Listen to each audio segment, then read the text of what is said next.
नमस्कार विद्यार्थी मित्रांनो, पुणे जिल्हा परिषद पुणे अंतर्गत ऑनलाईन शिक्षण वर्गामध्ये आपल्या सर्वांचे हार्दिक स्वागत।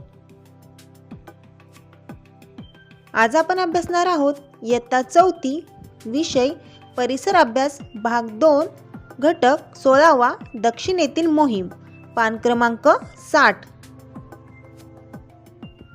अध्ययन निष्पत्ती याप्रमाणे। ही माझी ओळख। विद्यार्थी मित्रांनो, आज आपण पाठ 16वा दक्षिणेतील मोहीम हा अभ्यासणार आहोत। मोहिमेचा बेत। राज्याभिषेकाचा सोहळा पार पडला, पण हा आनंद फार काळ टिकू शकला नाही। राज्याभिषेकानंतर अल्पावधीत 17 जून 1674 रोजी माँसाहेब मृत्यू पावल्या। शिवरायांचा मोठा आधार गेला। स्वराज्यातील सर्व प्रजेचा आधार शिवराय होते, परंतु शिवरायांचा आधार माँसाहेब होत्या। त्या त्यांच्या जीवनातील खऱ्या मार्गदर्शक आणि गुरु होत्या। आईच्या मृत्यूमुळे त्यांना अतिशय दुःख झाले, परंतु दुःख करत बसणे त्यांना शक्य नव्हते। त्यांना स्वराज्याचा गाडा हाकायचा होता। शिवरायांनी कर्नाटक प्रांतावर स्वारी करण्याचा निश्चय केला। त्यांना आता आदिलशाहीची मुळीच भीती नव्हती, कारण आदिलशाही मोडकळीस आली होती। परंतु उत्तरेचा मुघल बादशाह औरंगजेब हा मात्र मराठ्यांचे राज्य नष्ट करण्यासाठी टपून बसला होता। तो स्वराज्याचा घास केव्हा घेईल याचा नेम नव्हता। मुघलांचे संकट स्वराज्यावर आले तर दक्षिणेतील एखादे मजबूत ठाणे असावे असा विचार शिवरायांच्या मनात आला। म्हणून त्यांनी दक्षिण आपल्या ताब्यात घेण्याचे ठरवले। या मोहिमेसाठी शिवरायांनी गोवळकोंड्याच्या कुतुबशहाची मदत मागितली। त्याने मोठ्या खुशीने शिवरायांना मदत देण्याचे कबूल केले। या मोहिमेच्या मागे शिवरायांचा आणखी एक हेतू होता। त्यांचे सावत्र भाऊ व्यंकोजी राजे हे दक्षिणेतील तंजावरची जहागिरी सांभाळून होते। वडिलांची कर्नाटकातील जहागिरीही त्यांच्याकडे होती। त्यातील काहीही वाटा व्यंकोजी राजांनी शिवरायांना दिला नव्हता। एवढेच नव्हे तर स्वराज्याबद्दल त्यांना फारसा आदर नव्हता। ते शिवरायांशी फटकून वागत असत। त्यांची भेट घेऊन स्वराज्याच्या कार्यासाठी त्यांची मदत मिळाली तर पाहावी असा हेतू शिवरायांच्या मनात होता। गोवळकोंड्याला भेट। कर्नाटकात जाण्यासाठी शिवराय निघाले। गोवळकोंड्याचा अबुल हसन कुतुबशहा याने त्यांना भेटीचे आमंत्रण दिले होते। तेव्हा प्रथम कुतुबशहाच्या राजधानीला भेट देऊन मग दक्षिण दिग्विजयासाठी पुढे जायची अशी योजना त्यांनी आखली। गोवळकोंडा हीच कुतुबशहाची राजधानी होती। कुतुबशहाने महाराजांच्या स्वागतासाठी मोठी तयारी केली। भेटीसाठी खास तंबू उभारला। शिवराय राजधानीत येऊन दाखल झाले। त्यांचे दर्शन घेण्यासाठी रस्तोरस्ती लोक दुतर्फा उभे होते। त्यांच्या पराक्रमाच्या बातम्या देशात चहूकडे पसरल्या होत्या।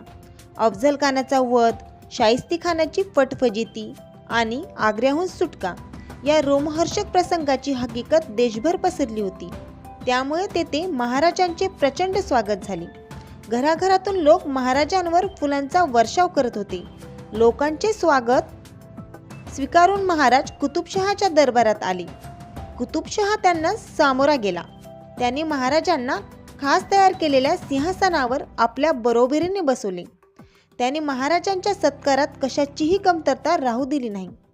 स्वागत सत्कार स्वीकारल्यावर शिवराय कर्नाटकाच्या मोहिमेवर निघाले। जिंजी जिंकली। शिवराय पूर्व किनाऱ्यावर आले। चेन्नईच्या दक्षिणेस जिंजीचा किल्ला आहे। हा रायगडाप्रमाणे प्रचंड आणि मजबूत आहे। त्याला वेढा घालून महाराजांनी तो किल्ला जिंकला। दक्षिणेस स्वराज्याचे एक मजबूत ठाणे तयार झाले। नंतर त्यांनी वेलूरच्या किल्ल्याला वेढा दिला। कित्येक महिने वेढा देऊनही किल्ला ताब्यात येईना। तेव्हा वेलूर जवळच्या डोंगरावरून शिवरायांनी त्या किल्ल्यावर तोफांचा मारा केला आणि किल्ला सर केला। त्यांनी कर्नाटकात एकूण 20 लाख उत्पन्नाचा प्रदेश आणि कित्येक छोटे मोठे किल्ले जिंकले। व्यंकोजी राजांची भेट। महाराजांनी आपले सावत्र भाऊ व्यंकोजी राजे यांना भेटीसाठी बोलावले। नाखुशीनेच ते आले। महाराजांनी त्यांचा योग्य सत्कार केला। त्यांची समजूत घालण्याचा प्रयत्न केला।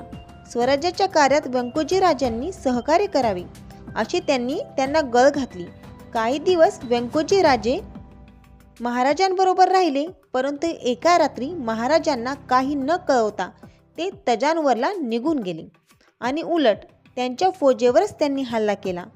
तेव्हा महाराजांच्या फौजेने त्यांचा समाचार घेतला. व्यंकोजी राजांचा पराभव झाला. आपल्या भावाच्या अशा वागणुकीमुळे महाराजांना फार वाईट वाटले. त्यांनी व्यंकोजी राजांना समजुतीचे पत्र पाठवले. जिंजीच्या दक्षिणेकडील काही प्रदेश त्यांना दिला. त्यांची पत्नी दीपाबाई हिलाही महाराजांनी चोळी बांगडीसाठी कर्नाटकातील थोडा प्रदेश दिला. महाराजांनी व्यंकोजी राजांना पत्रात लिहिले, परक्या शत्रूंचा भरवसा धरू नये, पुरुषार्थ गाजवावा. कर्नाटकातील विजय मिळून महाराज रायगडावर परतले. या मोहिमेची दगदग जाणवत असतानाच महाराजांना जंजिऱ्याच्या सिद्धीविरुद्ध आरमारी मोहीम काढावी लागली. यावेळी महाराजांचे वय 50 वर्षाचे होते. 30-35 वर्षे त्यांनी सतत कष्ट केले. त्यांना कधीही विश्रांती मिळाली नाही. रयतेचा वाली गेला. तारीख 3 एप्रिल 1680. सर्वांना दुःख सागरात लोटून शिवरायांनी जगाचा कायमचा निरोप घेतला. रयतेचा वाली गेला. आपल्या हयातीत महाराजांनी केवढ्या घडामोडी केल्या. जबरदस्त शत्रूंना नमवून महाराजांनी हिंदवी स्वराज्य निर्माण केले. अखिल भारतात महाराजांच्या कार्याला तोड नव्हती. महाराज थोर राष्ट्रपुरुष होते. अशा प्रकारे शिवाजी महाराजांनी दक्षिणेतील मोहीम फत्ते केली. पुढील नकाशामध्ये आपण शिवाजी महाराजांनी स्थापन केलेले स्वराज्य पाहू शकतो.